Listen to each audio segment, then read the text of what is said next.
കാണികൾ നമ്മൾ എന്തറിയുന്നു, കണ്ണീർ മിഴികളെ മറയ്ക്കുന്നു. അലകടൽ നടുവിലും അഖില മനസ്സിലും അണുവിലും പള്ളിയുറങ്ങുന്നു. ഈശ്വരൻ മനുഷ്യനായി അവതരിച്ചു, ഈ മണ്ണിൻ ദുഃഖങ്ങൾ സ്വയം വരിച്ചു.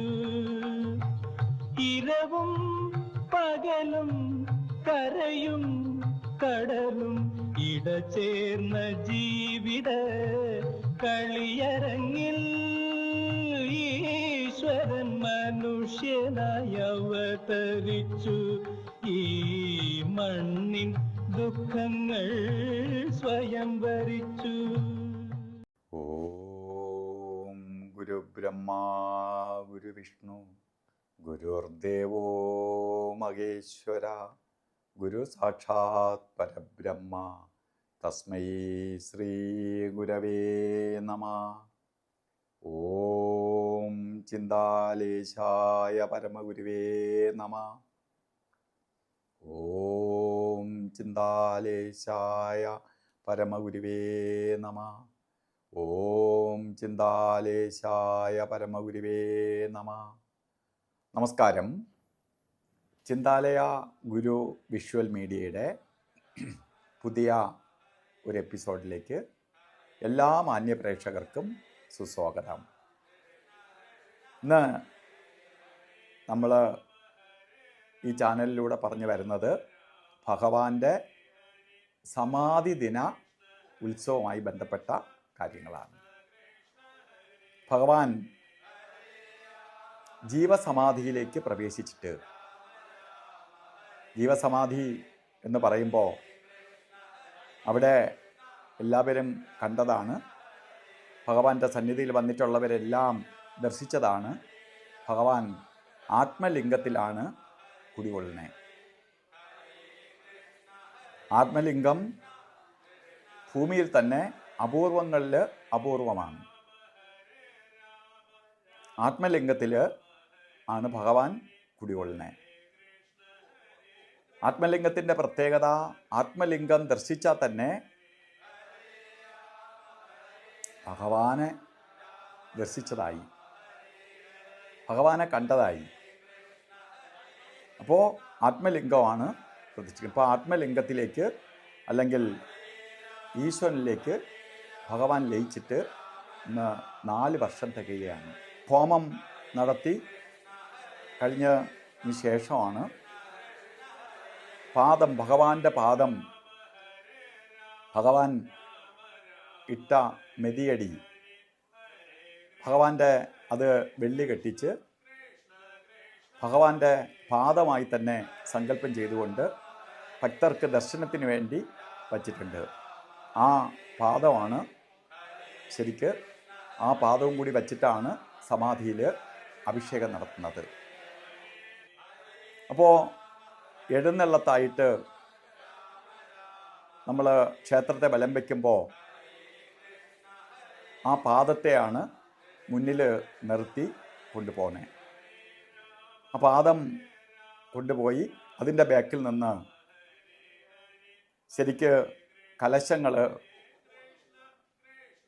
4 കലശങ്ങൾ ഉണ്ടായിരുന്നു. അതിൽ ഗുരു കലശം,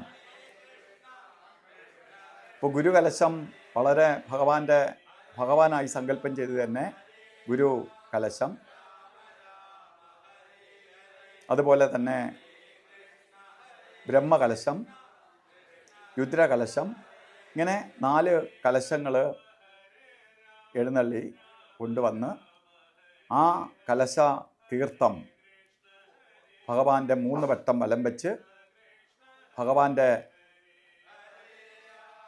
ആത്മലിംഗത്തിലേക്ക് ഈ കലശ തീർത്ഥം ഒഴിക്കുന്ന ഒരു മഹാ ചടങ്ങ്, ചിലപ്പോൾ ലോകത്ത് ഒരിടത്തും കാണാത്ത രീതിയിലുള്ള ജനാവലിയോടുകൂടി എല്ലാ ഭക്തർക്കും ദർശിക്കാൻ പറ്റുന്ന രീതിയിൽ നമ്മളിപ്പോൾ അമ്പലത്തിലൊക്കെ ആണെങ്കിൽ അകത്ത് നമ്മൾ അഭിഷേകം ചെയ്യുന്ന സമയത്ത് ചിലപ്പോൾ അവിടെ നിൽക്കുന്ന പോറ്റിമാർക്കോ നേരെ നടയിൽ നിൽക്കുന്ന ചുരുക്കം ആൾക്കാർക്കോ മാത്രമേ കാണാൻ സാധ്യമുള്ളൂ. ഇത് 4 സൈഡും ഭഗവാന്റെ ചുറ്റും നിന്ന് ആയിരങ്ങളെ സാക്ഷി നിർത്തി ആ കലശം ഭഗവാന്റെ ആത്മലിംഗത്തിലേക്ക് തളിച്ച് ആ തീർത്ഥം എല്ലാവരിലേക്കും അല്ലെങ്കിൽ തീർത്ഥമായി തന്നെ തളിക്കാൻ സാധിച്ചു. അതിനൊപ്പം തന്നെ ആ ഒരു ദിവസത്തിൻ്റെ പ്രാധാന്യം എല്ലാ പേർക്കും ഒരു വർഷത്തിൽ ഒരു ദിവസം ഭഗവാന്റെ സമാധി ദിനം മാത്രമേ സമാധിയിലേക്ക് പ്രവേശിച്ച് ഭഗവാനിൽ പൂവ് ഭഗവാന്റെ ആത്മലിംഗത്തിലേക്കിട്ട് പ്രാർത്ഥിക്കാനുള്ള അവസരം എല്ലാ പേർക്കും ട്രസ്റ്റ് ഒരുക്കിയിരുന്നു. അപ്പോൾ എല്ലാവർക്കും ഒരു ദിവസം സ്ത്രീ കുഞ്ഞ് എന്ന ഭാവഭേദമില്ലാതെ എല്ലാ ഭക്തർക്കും ഭഗവാന്റെ സമാധിയിലേക്ക് പ്രവേശിക്കാൻ ഒരേ ഒരു ദിവസമേ അനുവദിച്ചിട്ടുള്ളൂ.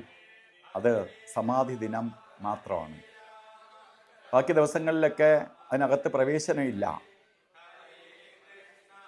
ഈ ദിവസം എല്ലാ പേർക്കും സ്ത്രീകൾ ഉൾപ്പെടെയുള്ളവർക്ക് ഭഗവാന്റെ ജീവസമാധിയിൽ പുഷ്പാഭിഷേകം ചെയ്ത് ഭഗവാനെ വണങ്ങി പോകാനുള്ള അവസരം സിദ്ധിച്ചു. അപ്പോൾ എല്ലാ പേരും ആ ഒരു പ്രാർത്ഥന സമയത്ത് കാണേണ്ടത് തന്നെയാണ്. നിങ്ങളിപ്പോൾ ചാനലിലൂടെ കാണുമ്പോൾ മനസ്സിലാവും. അന്ന് ചിലപ്പോൾ പങ്കെടുത്തവർ വരെ അത്ര കണ്ട് ശ്രദ്ധിച്ചിട്ടുണ്ടാവില്ല. കാരണം എല്ലാവരും ഭക്തി നിർഭരമായി ആ സമയത്ത് പ്രാർത്ഥനാനിരതരായി നിൽക്കുകയായിരുന്നു. വേറെ ഒന്നുമേ ശ്രദ്ധിക്കുന്നില്ലായിരുന്നു. ഭഗവാന്റെ ആ അഭിഷേകത്തിൽ മാത്രം ശ്രദ്ധ പതിപ്പിച്ചുകൊണ്ട് നിൽക്കുന്ന ഒരു അവസ്ഥയായിരുന്നു എല്ലാവരും. അവിടെ മണിക്കൂറുകൾ നീണ്ടുനിന്ന അഭിഷേകം നടന്നെങ്കിൽ പോലും അത് മിനിറ്റുകളുടെ വേഗത്തിൽ എല്ലാം കഴിഞ്ഞു പോയി. അതിന് ഒപ്പം തന്നെ അന്നദാനത്തെ കുറിച്ച് പറയുകയാണെങ്കിൽ അവിടെ തിരുനാൾ സദ്യയുടെ സദ്യ കഴിച്ചവർക്ക് അതേ ആൾക്കാർ തന്നെ സമാധിന സദ്യ കഴിച്ചപ്പോൾ രണ്ടും ചെയ്തത് ഒരേപോലെ ഒരേ ആളുകൾ, പക്ഷേ സ്വാദ് വിഭിന്നമായി. അന്ന് കഴിച്ച സദ്യ ഏക്കാൾ കേമം. അപ്പോൾ ഏതാണ് നല്ല സദ്യ എന്ന് ചോദിച്ചാൽ ഒന്നും പറയാൻ പറ്റാത്ത അവസ്ഥ. അത്ര സ്വാദിഷ്ടമായ സദ്യയായിരുന്നു ഭഗവാന്റെ ജന്മദിനത്തിനും അതുപോലെ സമാധി ദിനത്തിനും. അന്നും 2500-ൽ പരം ആളുകൾ ഭക്ഷണം കഴിച്ച് ഭക്ഷണമല്ല സദ്യ തന്നെയായിരുന്നു. കാരണം അന്നദാന പ്രഭുവിൻ്റെ ഉത്സവത്തിന് അന്നത്തിനാണ് നമ്മൾ പ്രാധാന്യം കൊടുത്തത്. അവിടെ മറ്റു ഉത്സവങ്ങളില്ല. ചിന്താലയത്തിൻ്റെ ഏറ്റവും വലിയ പ്രത്യേകത അവിടെ പൂജാതി കർമ്മങ്ങൾക്കും അന്നത്തിനുമാണ് പ്രാധാന്യം. അപ്പോൾ മന്ത്രജപത്തിനാണ് പ്രാധാന്യം.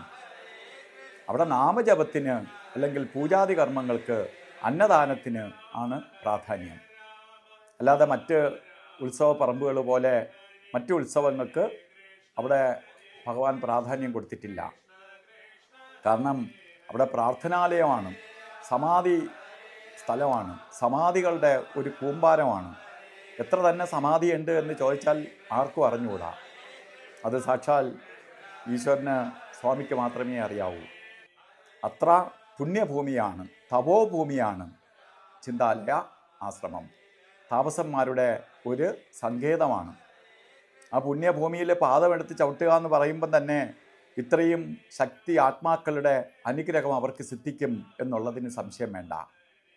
അതിൽ ഈശ്വരനായി മാറിയിരിക്കുന്ന സാക്ഷാൽ ചിന്താലേശൻ്റെ സമാധിയും കൂടി വന്നതോടുകൂടി അത് പുണ്യഭൂമിയായി മാറി, അത് ദേവഭൂമിയായി മാറി, അത് സ്വർഗതുല്യമായി മാറി. അപ്പോൾ അവിടെ പങ്കെടുത്ത് പ്രാർത്ഥിച്ച് എല്ലാവരും നിവൃത്തി അടഞ്ഞാണ് പോയത്. എല്ലാവരും സന്തോഷവാന്മാരായിട്ടാണ് പോയത്.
അപ്പോൾ അവിടെ പങ്കെടുത്ത എല്ലാവർക്കും സാക്ഷാൽ സദ്ഗുരുവിൻ്റെ പരമഗുരുവിൻ്റെ അനുഗ്രഹം എല്ലാവർക്കും സിദ്ധിച്ചു. ഭഗവാന്റെ നാമധേയത്തിൽ പങ്കെടുത്ത എല്ലാവർക്കും അല്ലെങ്കിൽ കണ്ടുകൊണ്ടിരിക്കുന്ന എല്ലാവർക്കും ഐശ്വര്യം ഉണ്ടാവും, അല്ലെങ്കിൽ ഭഗവാന്റെ അനുഗ്രഹം ഉണ്ടാവും എന്നുള്ളതിന് സംശയം വേണ്ട. എല്ലാവർക്കും നല്ലത് വരട്ടെ എന്ന് പ്രാർത്ഥിച്ചുകൊണ്ട് നിർത്തുന്നു. നന്ദി, നമസ്കാരം.